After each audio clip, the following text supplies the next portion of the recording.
Silver Society.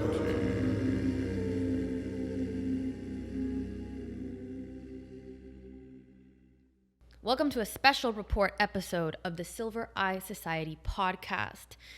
I think a month ago, 2 months ago, I don't know. Time is irrelevant when it comes to cults. But about 2 months ago, we went to the cult grounds. What do you call this? Cult grounds of the Koreshans settlement. It was a Silver Eye Society excursion into the real world to investigate a Florida-based cult of the past. What do you think about the Koreshans settlement, Justin A.W. Blair, co-host of the Silver Eye Society? There's no word of the podcast this episode because it's a special report. Though, I'll give you a bonus word of the podcast. It's Koresh. Oh. What's up with Koresh? This is the Koreshan Unity Settlement. So let me ask you, and I've already told you this, let's see if you remember. What does Koresh mean? Isn't Koresh some type of deity? Wrong. It is the Hebrew version of the Persian word for Cyrus. Cyrus was a king in the olden days, in I think Babylon. And so it has all these biblical things. We won't go into it. But anyway, the point is Koreshan Unity Settlement. This guy was the OG Koresh. Now, we all know also of a latter-day Koresh, a little more controversial, in Waco, Texas in the 1990s. That's a different Koresh. We're not covering that Koresh this time. This guy here, actually his name wasn't Koresh. His name was Cyrus Teed, alchemist and pioneer, millionaire, cult founder. I mean, this is a star. So what do I think about the Koreshan Unity Settlement? What do I think about, by the way, a state park in Florida? Think about how great Florida is. Yeah. We make state parks out of old cult sites. Great. It is. I think it's great. Make cults Let's talk about it. Great again. But not all of them, okay? This is what people need to understand, is that not all cults are created equal, okay? The reason I tepidly endorse the Koreshan Unity Settlement is because they were really You're industrious. A flat earther. You're a flat earther. The least of my crimes. That would be the least of the things that I get canceled for in this day. They were really chilling over there. That's what struck me when I went there. I was like, this is a cult. All they were doing was building their own society, which is something I fucking endorse, okay? Like, look, all this shit, I don't like this president, I don't like this policy, I don't like over here. Then go somewhere else, build a unity settlement. What is stopping you? I don't have money. Well, get cult followers. Hello? Like, this guy was kind of, he was wheeling and dealing, okay? First of all, didn't he get like 200 acres of cult land by giving a guy like $20 and being like, you can live free on your own land that you're going to sell me? A bit, yes. So do you want to, very briefly, we'll do a brief history of do that. That's important. Of Teed. So this is the part that isn't so much a joke, that we'll throw some in there. First off, Estero, Florida. That's where this is located. That's in between Naples and Fort Myers. Back in Teed's day, this was truly kind of a wilderness. I mean, it's just, if anyone knows, this is a very humid, very swampy, very mosquito infested area. Terrible choice for a cult, at least today. Back in the day, in Teed's day, what was it, like the mid-1800s or some shit? They didn't even have like electricity or something. So it was like, actually kind of makes sense. You won't die in the winter. It's like summer all year round. Nowadays, I would move my cult. Like, here's what I'm going to do. Throughout this episode, we will talk about the Koreshan Unity Settlement as a prototype for the Silver Eye Society Unity Settlement of the future and my cult plans. Look, I've had readers of my newsletter, Spiritual Soap, which is also kind of cult sounding now that I think of it. That sounds like a cult for sure. Now that I think Spiritual Soap. You know what I named it from?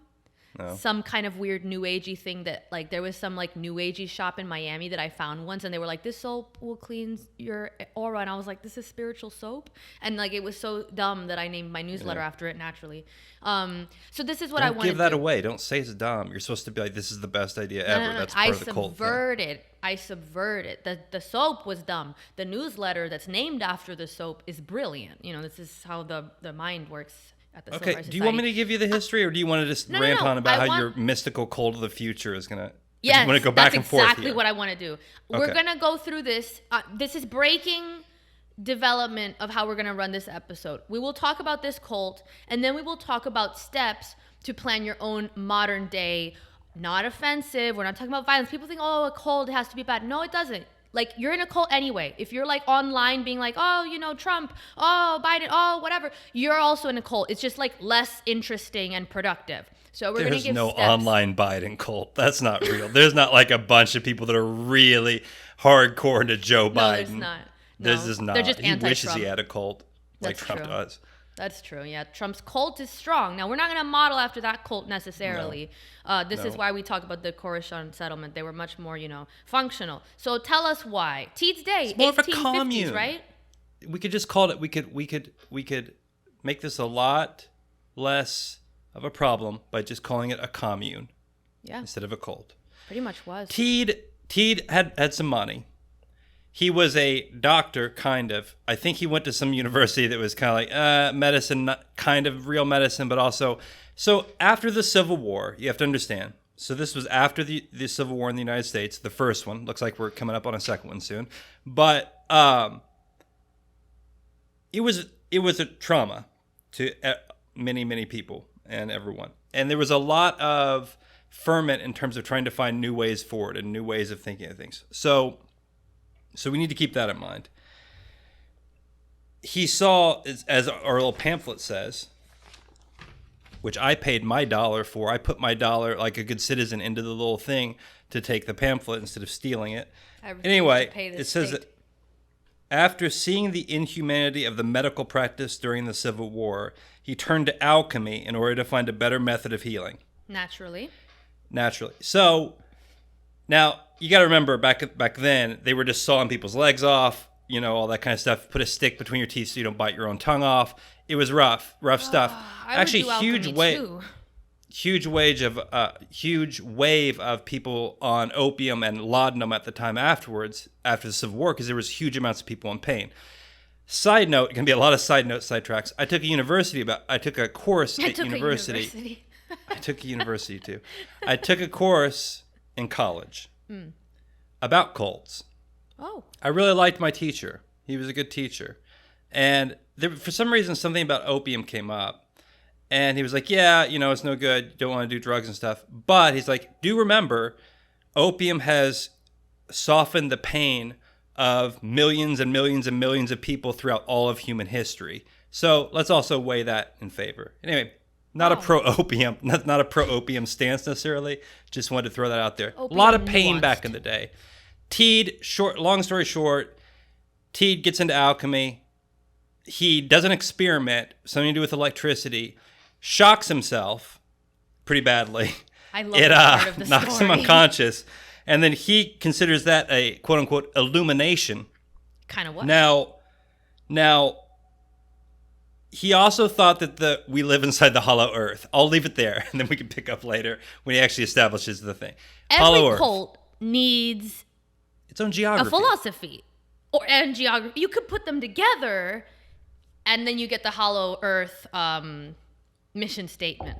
You got to have a mission statement. Look, if you're going to run a successful business and or a successful cult, you need a sound mission statement. And that we live inside the hollow earth, that's, I want to ask some questions. And that's where they get you. That's a sign of a good cult tactic. If it's like, you know what, I want to ask some questions. That's how you start. See, I haven't gotten that yet. I don't really have like a crazy mission statement / conspiracy to put at the foundation of the Silver Eye Society commune / cult. I got to work on that. You can submit your suggestions for that in the comments. Mistake. So as you develop your ideas for a cult, I'm going to explain to you why your ideas are bad. You don't ask potential don't. followers for their suggestions. It's not a goddamn democracy. A cult is not that. That is bad. You don't do that. That is bad cult practice. You don't ask people. You don't put a suggestion box next to your Kool-Aid and say, hey, what do you think we ought to do here, guys? Your organizational capabilities are flawed, and this is why the Silver Eye Society will never be a successful cult. This is my problem. I'm torn between democracy and cults. Like I'm always kind of like, one works, one seems to work sometimes. So we'll table that for now. So look, we've got a lot of things here. This is what I liked. We went to the cult unity settlement, whatever, their land. They had like a bunch of land. But they built all this shit. Like they had the general store, they had their houses, they had the bakery or some shit. I don't know, all this infrastructure. They were getting shit done. Okay. So whether they believed that the earth was hollow or not, they were getting shit done. So that's at the end of the day, how much can you say that they're fucking around over there? Like they're actually building shit. And the general store, which is interesting, is that wasn't it the only general store for a gajillion miles in Florida? So it was people were we're not so into the cult, but we need to buy things, so we're gonna basically fund the cult. That's success. This guy, look, I love that he got shocked by electricity also, because that's just excellent origin story for a cult. Because at that point it's kind of you know what, this guy genuinely has been through something that I haven't. And what can I say? Oh, no, you can't gain divine knowledge from getting shocked by electricity. I don't know that. I haven't been shocked by electricity. I'm not going to try to do it to find out whether he's right or not. You kind of just have to say this man has been through some other shit. So cults are very American. This is our other premise here, right? This is something that you put forth and I kind of agree with. But why do you think cults are so American?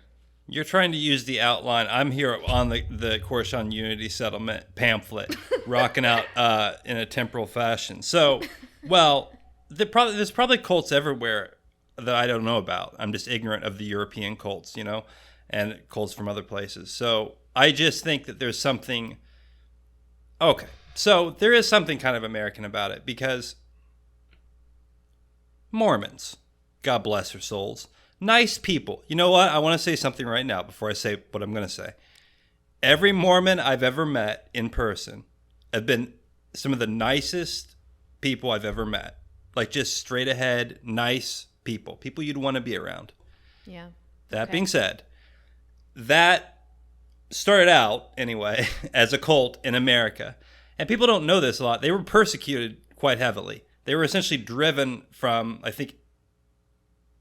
don't know if it was Illinois where they started, somewhere, driven all the way across America into the desert in Salt Lake City or whatever. There's something American about cults. There's something in the freedom. Well, first off, remember this. In America, you have religious freedom. So that right there opens up a whole bunch of doors for whatever you want to say, cults, right? Yeah. Now, granted, they killed the founder of the Mormons and basically lynched him in jail. So, back then, religious freedom wasn't working out sometimes. You also had the Millerites. What do you know about those Millerites? Nothing. Well, there was a guy, I think they were called Millerites. Don't know. This could be cult misinformation. They were this guy was hey, the end of the world's coming. Come meet me on this mountain to watch it. And everybody was okay. And they gave away all their property and they went up to this mountain. And then the world didn't end. And then he was my bad. I actually did the math wrong. So come back a few years later and then it's really going to happen. And they're okay. And so they gave all their property away again. And more people came up there. And he's my bad. It's not real. This, if I'm not mistaken, evolves into what is today... It's one of the fuckers. What is it? It's Seventh-day Adventist or it's the other one? Sorry. Seventh-day Adventist if it's not you. It's one of these Christian, we're not going to say cults, sects. I think, you move from cult status to sect to religion. Yeah. That's the progress you want to make, American cults, been around for a long time. Then we move into the new...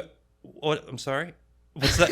You want to say something? Well, I have it? some commentary on why cults are Okay. American. Well, so you had the people coming here that were escaping religious persecution, like you said. And I think that idea, like that foundation, says something about how impassioned Americans are about being able to believe what they want. There's kind of like this core at the foundation of the country that is just about like, I want to believe what the fuck I want, and I'm going to go to great lengths to be able to do that. So there's something very interesting in that, because I think you can draw links to like present day weird things in culture that people kind of just dismiss as like, Americans are so, But it's like, this country has such a unique history and birth to it. And I think because people don't really give that its due, they're unable to make the links between that and then contemporary American culture, which you see that like belief is still very important to Americans. But now I think you go into the realm where we have lost the interest as much in religious belief and spiritual belief to a degree. And now it's more coming into political belief, the cult of personality. And this is like kind of the Jungian idea that like politics and political leaders will replace our saints and deities. Though there is like, I do still see like, I guess a thread from the 70s era, New Age shit, coming back now. People are really just grabbing for any type of like New Agey shit that can give them a sense of spirituality, which fine. I think that that's what you have to do. Like at this point, it's like a fucking a la carte spirituality culture where you just pick what resonates with you and that's it. No. It is literally what people do. I mean, what else I'm is saying there? that that's a recipe for insanity. But beyond that, we don't have time to get into that. I want to focus on Cyrus Teed. Okay. And by the way, I checked myself. It is a Seventh-day Adventist that come from the Millerites.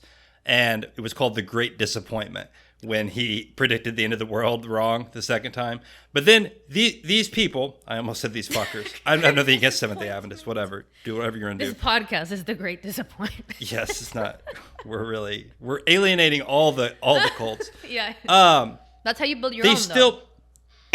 They still publish a newsletter called like Waiting for the End of the World or something. I love it. Dedication. So they're still true. So Teed, okay, and there's a plenty of other cults later on, obviously in America, not endorsing any cults. We'll cover them all. We'll investigate them. We'll start like a Vice style, but like stupid, cult investigatory podcast. I love that era when Vice was cool. Those were the good days. All right. So look, Teed, what's up with Teed? What are you trying to tell us? So he said, hey, I'm going to go to Florida. I'm going to get a bunch of land. I'm going to start my thing. Okay. I already, just side note, that's already kind of like my vibe, just not Florida. That's how you know, like you're either on the route to like successful cult or you're going to end up on the like, what is it? The other one, the Waco shit where it's like, oh. So he was in Chicago and he decided to go to Florida. I'm pro Florida, so I don't have this problem with Florida land.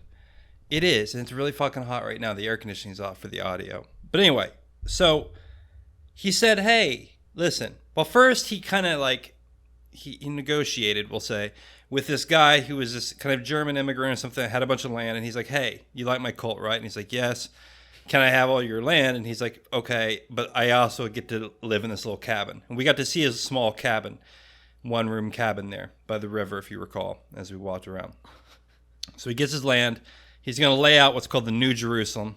A little more originality would be nice with the cults because everything's New Jerusalem, Koresh, it's maybe let's mix make it up. Actually new, Right. Maybe there's some stuff to learn from the New Age. You can throw in some Buddhism, throw in some Hinduism, throw in some, all the different stuff. Sure. So, general store. He makes himself a general store. Now, there's two different types of people in the cult. He says, if you want to just be like half-ass cult, you can live off the land, still call yourself a Koreshans, I guess. I don't know. And have a family. If you want to get hardcore, it's kind of like us. Like you can be a $2 a month patron, or you can go $7, or you can go like the high. Yeah, you high can stakes. get really like up there in the hierarchy. So if you're going to get up there in the hierarchy, then you can't have a family and you have to live in these communal buildings and all that kind of stuff. Not for our patron members, by the way. They don't even have to do that much. They don't even just pay us more than, $7 a month or whatever. And it's like easy. You're already up there. I just realized something. Maybe we have asked too little. I knew you were going to say that because it came to mind as well. Maybe that people I think good cult leaders, they kind of trick. This is a joke. Not trying to trick you, patrons. But they make the people that give them the most actually like work to give them the most, which makes me wonder if there's something within a certain percentage of people that just want to be exploited is a hard word. But want to be used, and not used in a bad way, but want to be, They want to submit to something. There is this desire. I mean, that is just what it is. There is like, however offensive it is to us to imagine that there is like a hierarchy of like, if you don't want to call it dominance, it could just be straight up confidence, or like it's certain personalities. Like I think certain personalities prefer to follow or to like, be side by side. Other personalities want to lead. And it's not that like there's this overt, like I want to lead. I just think there's certain types of people that like, they just end up leading because they're running so fast forward and maybe not in the right direction, but like that confidence in the direction that you're running in, whether it's right or wrong, I think it like maybe triggers something in our like weird hierarchical animal brain that's like, that animal knows where it's going. I want to follow. This kind of thing. I think that's just, so we should require. So I think that what we should do with Patreon, we should be like, you have to present an application to even be a higher tier member of Patreon. We're not just going to accept your money. We're not going to accept your support. You're supposed to say support instead of money. Right. We're really bad at this because we're joking about it. But it also, at the end of the day, it's not wrong. All the YouTube stuff, the Patreon stuff, there is a cultish. I think you got to be careful. I see people that do this on YouTube. There is a cultish aspect to it, isn't there? I mean, cult of personality, right? It's that same thing of like where you can build around a cult, not around a belief system per se, but like around a person. So I saw this. YouTube does that. Sorry, Benjamin Boyce, I think is his name. He has a podcast. He was talking about this very subject just a few days ago, how he really liked to stay removed from everything. And he was talking about how like these people, a lot of people have like their own Discord thing, their own Discord server. I don't exactly know what that is, but I think it's, and he's like, that's a little bit, it feels a little weird because then you become this personality that comes on there. And it's like, oh, pay to talk to me once a month or whatever, And so there are these dynamics within this kind of thing that I think can get, I don't think it's really, I'm joking, it's really a cult, but it's about personality, I guess. Adjacent. It's about personality, right? Because you could probably go on YouTube and find out a lot better information about the Koreshans Unity Settlement. We're just two people that went there, So it's not really about knowledge. No. Anyway, I'm going to stop talking about how we're a failed cult. Because if it's knowledge, you just go and like watch those MIT courses or whatever. It's about like the personality that's providing you the information is sometimes what people connect with more. Because some of these podcasts I watch, I'm like, I already knew this, but I still want to watch the way you talk about it, So that's kind of what it is. But anyway, we won't divulge the dynamics of our dysfunctional cult system. Fools! We've done it again. I did it to myself. See what I was doing? I was discussing cult dynamics publicly. I'm an idiot. I know you're not meant to lead the cult. I don't know what we're gonna do. This is the problem here with our Patreon cult. Okay, so look, what do you wanna talk about here next with the cult? So we've already spoken about how he got electrocuted. I think that's great. And Can I tell the story of Teed? What? How much more? Is this the biography or like? Well, what don't just rehearse what I've already said. This is it's not rehearsed. we're gonna have a it's clash recap. of leadership. Also, that's another problem with A cults. clash of dysfunctional leadership. That's great. Listen, let me just tell you what happens because everyone wants to know what happened to the Yeah, Koreshan Unity Settlement. That's true. So he gets people. Actually, people show up and they're like, okay. And when they go to Florida, and yes, they make a general store, and there wasn't much of a store between the area. This is old US 41 between the area of Naples and Fort Myers. So they made their little money there. They created like a laundromat or something, like an 1800s laundromat, where it's like dangerous and hot and shitty. And you saw that part, man. Do you not remember? Were you not taking notes as we toured the property of the damn Koreshan Unity Settlement? The laundromat? Where was that? Well, okay. Do you remember that, like, kind of blacksmith area? Yeah. Right behind that, to the right, was a big building that you didn't really go into, but it showed like some machine or something. So they had to do that, or it was a bakery. It's like a bakery slash laundry. Yeah, it was a bakery, bro. Like, don't worry about it. They just wash their clothes in the water or some shit. No, they didn't. They did laundry, like on an industrial scale. They did industrial scale laundry and baking. Anyway, point is, also, this is a fucking terrible podcast. Okay, so anyway, a lot of women also joined. The whole other episode that we could do. Why women are into cults. No, we can't. We can't. Zoom is like, cut it with the cults. Like, we've got 9 minutes to wrap up cults. Oh, sorry. Okay, so anyway, point is, Teed, he's down there sweating it out. Got his general store. You know what, though? I'll give Teed this. He didn't seem like a molester. He didn't hurt anybody. I just want to give Teed his credit. Like, as far as I could tell from my limited understanding of him, which is still pretty high, given the fact that most people don't even know this exists. He wasn't like doing, the stuff you think that cult leaders are going to do. That's why we endorse the Koreshan Unity, because there's nothing creepy. Like, when it gets creepy, it's like, look, you're just using the cult to do some other creepy shit. Like, do the cult, but like for genuine purposes of progress, like not to get your kicks or whatever. And the contrary, like, he was doing things like, women liked the cult because they were able to leave their husbands if they didn't like them, and the cult accepted that. They were like, yeah, we're down, like, you should be able to do that. And so women were more free in the Koreshan Unity Settlement than they were in the society at large. So it's like, this is pretty respectable. Well, they were part of the Planetary Court, established in 1904, which was a building. So cool. You don't even remember that. The 7 women who comprised the Planetary Chamber, the governing council of the Koreshan Unity, lived in this well-designed 3-story house. That's the house that we went into that was the main thing with the TV that showed the little thing or whatever. Anyway, look, they made stuff. They made a store. They made a bakery. They had little concerts where they dress up and go down by the river, but not like in a weird, like, sacrifice people way. No, they were doing theater. They were doing art. They were like really into the arts and shit. Right. They were they need entertainment, so that's right. They had to provide their own entertainment by like singing and doing all that kind of stuff. It's really pretty. It's like for Florida, it's a pretty like calm, non-violent, like fine cult. I don't know. I thought it was fine. So anyway, and we have no problem with it. This is the thing. So this is the moral of the story, right? It's like when we did the live stream that we did while we were at the settlement.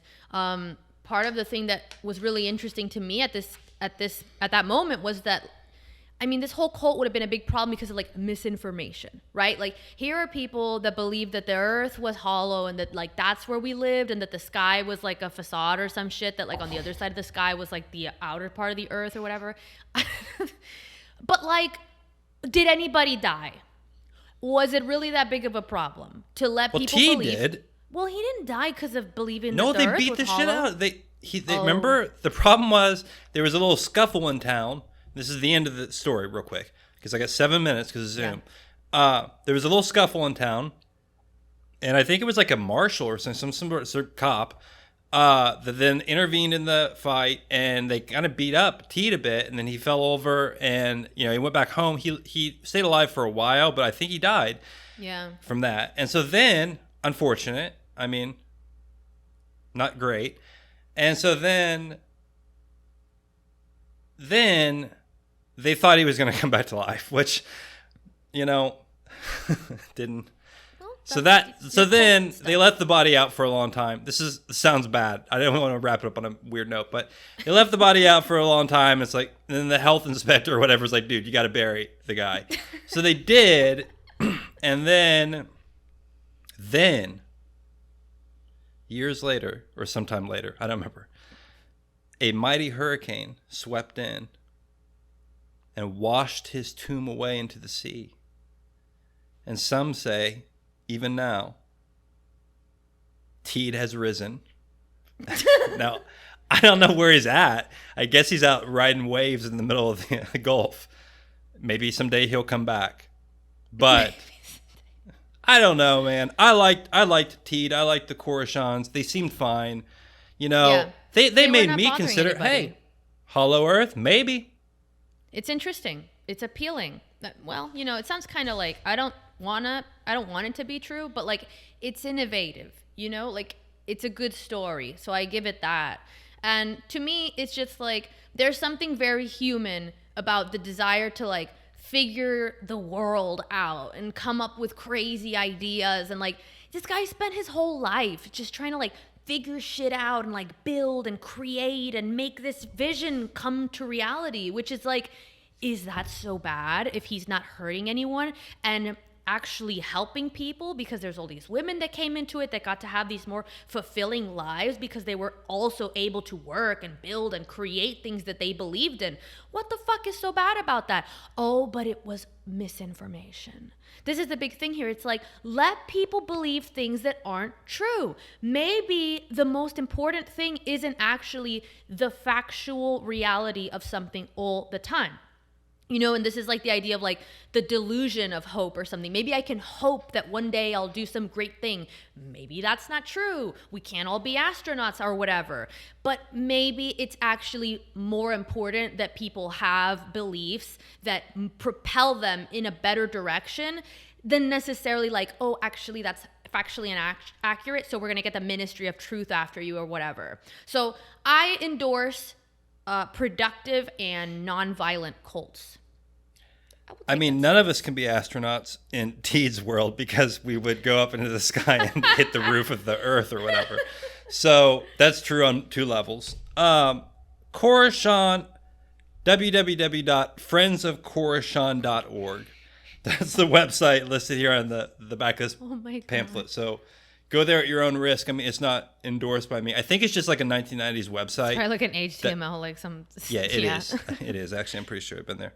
Nice place to visit. Nice place to walk around. Koreshan Unity Settlement. The first official Silver Eye Society. Excursion,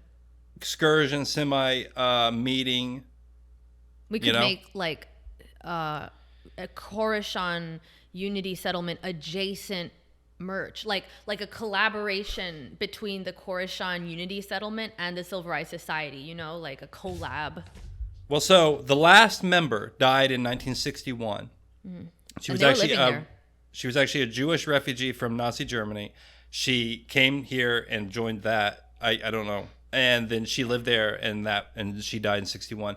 Then she, I think, gave all the money in the land to some trust, which gave it to the state of Florida, which made it into a park. I think it's I don't know. I mean, that's a beautiful ending. Like they literally gave back. Misinformation builds great things. You see what I'm saying? Like it literally ended up being a beautiful state park that you can walk around in for free. There you go. And gave refuge to someone who was fleeing war. What else? At the end. Like what else do you want? What possibly else could you want from that? What you might want. That was a good transition, actually. I'm not going to interrupt. Sorry. That was good.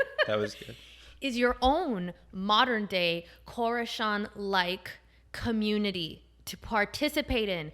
And we have it for you. The Silver Eye Society is accepting new members pending approval that comes with your finances You can join at patreon.cult.com. That's not correct. Just go to Patreon, Silver Eye Society. You can join us. You will get access to the AMAs. You will be able to support us so we can do more cult excursions and bring this knowledge to you. How important, how great to be able to be at a party and be like, do you know about the Koreshan Unity Settlement? How embarrassed everybody will be when they can say, no, I didn't join the Silver Eye Society to learn about that.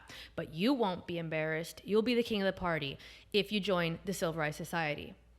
See you on the next episode. Goodbye. You need to work on your outros. Well, it would be weird if I was like, hey guys, see you later. Like, Yeah, don't do you want that. me to do that? That's not right.